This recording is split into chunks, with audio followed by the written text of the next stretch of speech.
He wrecked my childhood, trashed everything I cared about, and beat me like it was nothing. Years later, I got the ultimate revenge, sold his prized stuff, ruined his life, and now I watch him bag my groceries with dead eyes. When I was 15, my mom started dating a man she met on a dating website. I didn't like him the first time I met him, and 2 months later, he moved into the house. About 3 weeks after he moved in, he took my skateboards, self-built, half-pipe, ramps, BMX bike, ice hockey gear, and many other things to the dump one day while I was at school. He said he did this because he didn't want all of my crap cluttering up his garage. Maybe 2 months later, he punched me in the stomach for the first time because I got up from the dinner table without asking to be excused. From there, it escalated into full-fledged beatdowns for the smallest perceived slight to his authority. One day, he decided to take my extensive Pokemon card collection, even more extensive comic book collection, my Game Boy and PS2 with all the assorted games, and my fantasy and sci-fi book collection, and got rid of it all because 15-year-old boys should be playing football and baseball, not being a fat nerd playing with Pokemon cards and reading comics and books. I would like to add that he was a middle school teacher, and in his off time, refereed and umpired local middle and high school sports games. My mom never intervened, and in fact, acquiesced when he demanded that she stop giving me lunch money because the little shit will just spend it on comics and other gay shit. One day, I took maybe $3 and change out of his change jar so that I could buy a slice of pizza and some fruit punch during lunch at school because I was tired of being hungry. My twin sister was always a bit of an asshole and frequently blackmailed me into doing her chores from a young age. I was fed up and refused to do something, so she told him what I had done. This man actually called the police and pressed a larceny charge against me, and once the police had left, proceeded to beat me senseless. At that point, I ran away. When the cops found me and returned me to my home, I found out that he had been trying to talk my mom into sending me away to military school or something of that nature.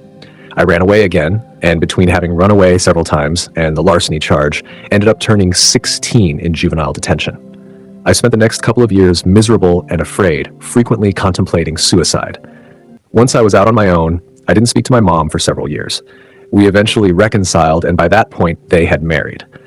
I was a lot bigger than I had been as a young teenager and had gotten into weightlifting, so he no longer acted like he was going to punch me to make me flinch, much less actually hit me, and we basically avoided each other for the most part.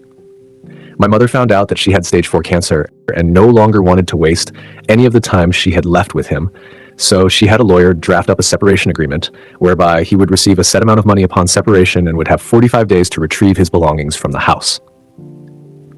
He had spent his entire inheritance in 6 months and then had to sell his mother's house that he grew up in order to settle his debts shortly before they started dating.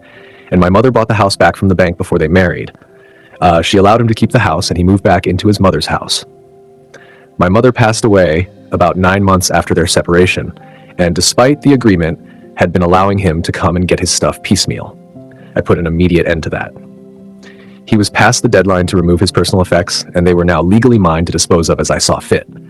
I sold his baseball card collection, around 14 dollars, his autographed sports memorabilia, roughly 11 Cali, and also sold all of his woodworking equipment, along with several finished pieces of furniture that he had made, $6,500, I think. I kept his mother's engagement ring, platinum band, 3 diamonds, roughly 2 carats, wedding band, his coin collection, I also collect coins, and some tools and other odds and ends.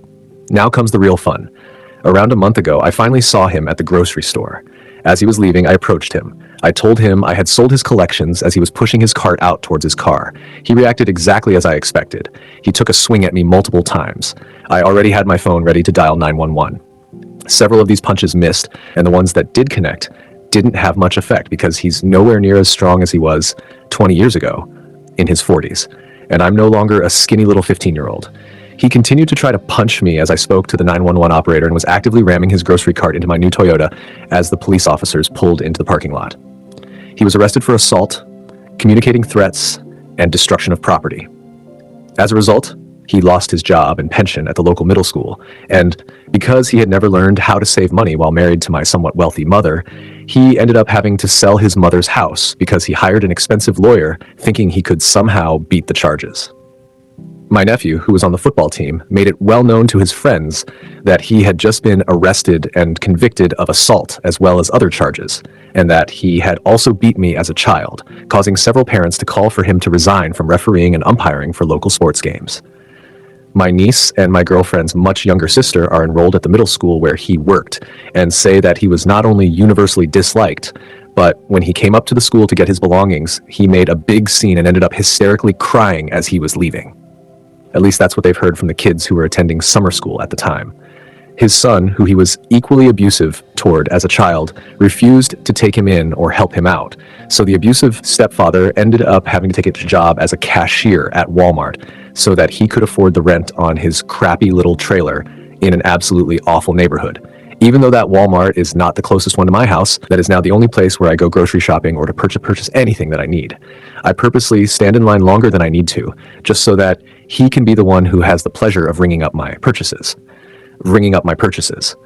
The first time I went through his line, he attempted to ring up multiple items more than one time to overcharge me. And when I called him on it, he said that I was mistaken.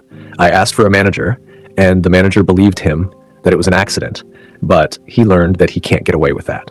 The second time, I made sure to be as nice as possible and had to ask for a manager because he was overwhelmingly rude. The people in line behind me backed me up, and he got in some trouble for that. Every time I go there and step into line, I see him die a little bit inside, and it gives me such satisfaction.